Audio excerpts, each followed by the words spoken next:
So Masonry goes back to ancient Babylonian paganism, as do all false religions. Really, you can tie them back to that. And it began, we can go back to the flood. There were 8 people on the boat with Noah and his 3 sons, and one of his sons, named Ham, was also the one that saw Noah uncovered. And rather than cover his father's nakedness, he told on his brothers, right? And his brothers came and covered him. Well, that's our first indication of sexual impurity right off the boat in that new beginnings of 8 people. Well, Ham's son was named Cush, and his son was named Nimrod. So it is Noah's grandson is named Nimrod, and it was Cush and Nimrod that built the Tower of Babel. And so Masons idolize those who created buildings, like Solomon, the building of Solomon's temple.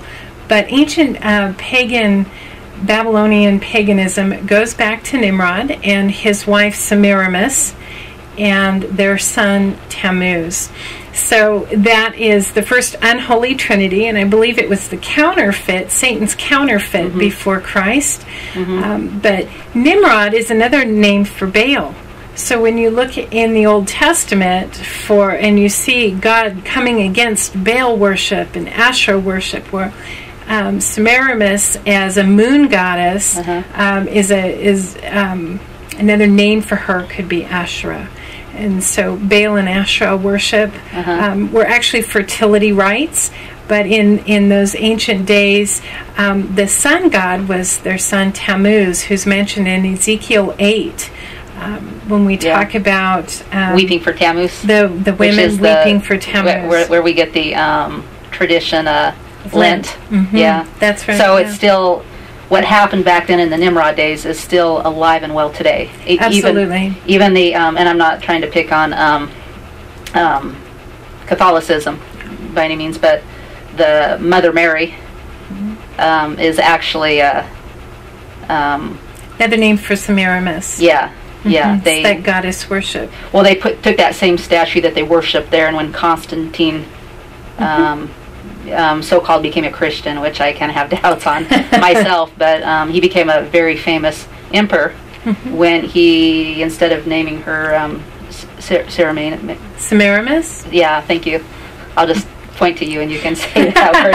Anyway, he called it Mother Mary, and then the baby, who's Nimrod, he decided to call that baby Jesus. Tammuz. The baby's Tammuz. It's Tammuz, but he called it Jesus. And part of the confusion there was that Nimrod died, and Semiramis claimed that her pregnancy was by immaculate conception. She also claimed that Tammuz was the reincarnation of his father. So in Hislop's book, The Two Babylons, you can find that well documented and very, very detailed. He's done a great job with that book. But that when God scattered the languages in Babylon and he scattered the people, that same false trinity went all over the world and it became different names, different trinities. Of false religion. But yes, unfortunately, Catholicism, that pagan worship was picked up into some of their belief system. Yeah, and so we can take Nimrod and what he was trying to do, and we can move it all the way into the future to the back of our $1 bill, and then we see that light, which is Lucifer. Luciferian light. Yeah, which is somewhere or another we get Nimrod there. It was sun god worship. Yeah.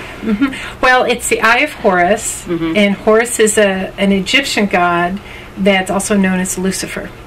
So the Eye of Horus, and it represents also Tammuz. And that's why it's so confusing, because when the languages were scattered and the people were scattered, what started out as 3 names became a variety of names that meant the same people. Greek mythology, Roman theology, the Egyptian, whatever they did. And it was all like about the same. And then you have Hinduism and Buddhism as well. And then you have like Vishnu, Brahma, and Shiva, which are the false gods there. It's the same false father, false Holy Spirit, false Messiah. So on the back of our dollar bill, where Masons have worshipped Nimrod and worshipped, his name actually means causer of rebellion. So there's a worship of this anarchy. And we're seeing that it was the creation of anarchy, actually, that the Masons were a catalyst for the French Revolution, the American Revolution, and I believe today, where we look at what's going on in the Middle East, I believe that same anarchy causing revolution. Revolution. We'll be looking at World War III.